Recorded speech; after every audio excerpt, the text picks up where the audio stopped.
Let's be real, when it comes to sports cars, Italy and Germany are in a league of their own.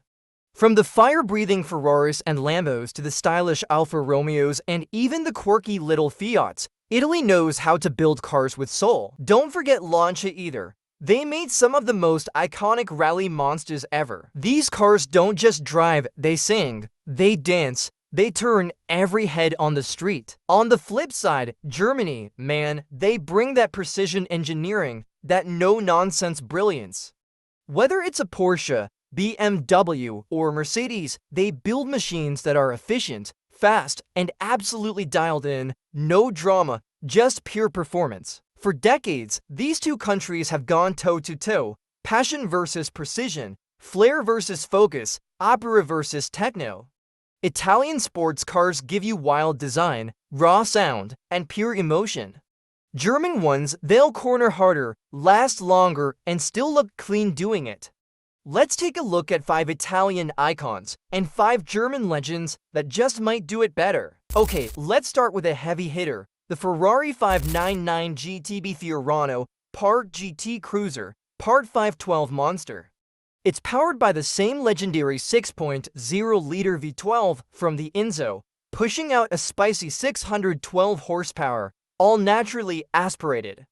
But here's the rare gem. Only 30 units ever left the factory with a manual transmission. That's right, a gated manual V12 Ferrari. That's unicorn territory. It's the kind of car that doesn't just turn heads, it rewrites your idea of driving. And while some enthusiasts have converted automatics to manuals, the original's absolutely next level. Now, let's talk about something equally juicy. The 2015 Porsche 911 GTS. A true enthusiast's machine. It may not have the exotic badge of Ferrari, but don't let that fool you. This GTS is packing a 3.8-liter flat-six with 424 horsepower, all run through a 7-speed manual gearbox. Yep, another proper driver's car. It's got the Sport Chrono Pack, torque vectoring, dynamic engine mounts, lowered suspension, all the good stuff. And with a 0 to 60 time of just 3.8 seconds, it's proper quick. For the price, it's a steal compared to what it offers. Think of it as 911R Lite,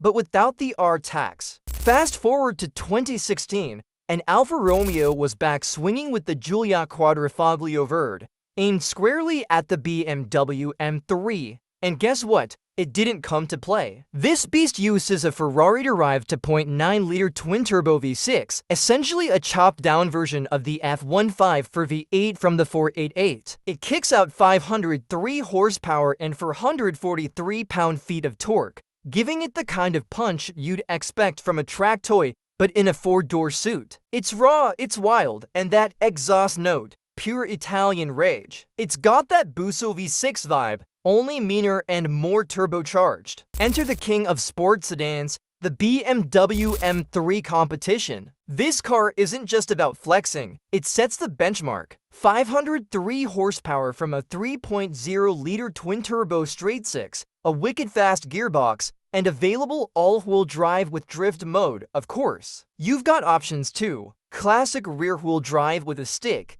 an all-wheel drive competition, or even the M3 touring wagon, because hauling groceries should be fun too. The tech is on point, the chassis is razor sharp, and the acceleration? It'll smack your head into the headrest before you blink. Now let's rewind it back. The Lancia Stratos, the car that put Lancia on the rally map forever. With its sharp wedge shape and Ferrari source to point for liter dyno V6, it was made to dominate dirt and tarmac like only 190 horsepower? Maybe, but in a mid-engine featherweight with rally DNA, it feels like a rocket. This is the definition of 70s cool, and still one of the most iconic rally cars ever built. Around the same time, BMW dropped their first ever M car, the BMW M1. Originally a joint project with Lamborghini, BMW took over and made history. The M1's 3.5-liter inline-six made 270 horsepower in road-going form,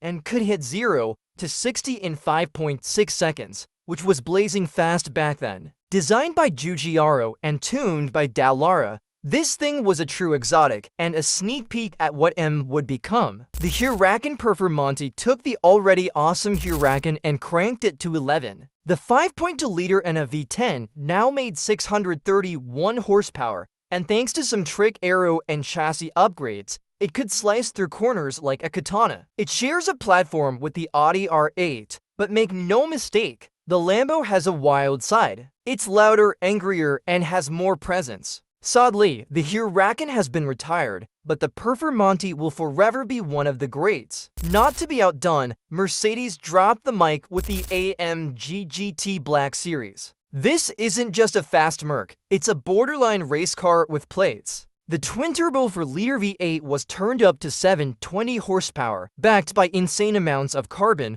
active aero, and serious suspension tweaks. It even drew comparisons to the McLaren 720S. That's no small feat. This car was Affelterbach Unchained, and one of the craziest machines Mercedes has ever built. Step into the time machine and land in 1962. The Ferrari 250 GTO is the holy grail of Italian car culture. Built to dominate Le Mans, it had a gorgeous hand-shaped body and a 3-liter Colombo V12 with 300 horsepower. Only a handful were made, and if you want one today, better have $50 million lying around. It's not just a car, it's rolling art with a symphony under the hood. Last but never least, the 300 SL Gullwing. This car wasn't just cool, it was way ahead of its time. Built for endurance racing, it packed a 3-liter straight six making around 240 horsepower, and thanks to that long gear ratio, it could reach 163 miles per hour,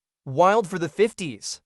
With its space-frame chassis and those iconic doors, the Gullwing inspired generations of Mercedes sports cars. It's the OG supercar from Germany, and it still slaps today. So what do you guys think, Italy or Germany? Which one takes the crown in your book? Drop your favorite in the comments, and let me know what cars or matchups I should cover next. And don't forget to like and subscribe. It's free for you, just one click, but it means a lot to me and helps keep the content coming. Thanks for the support.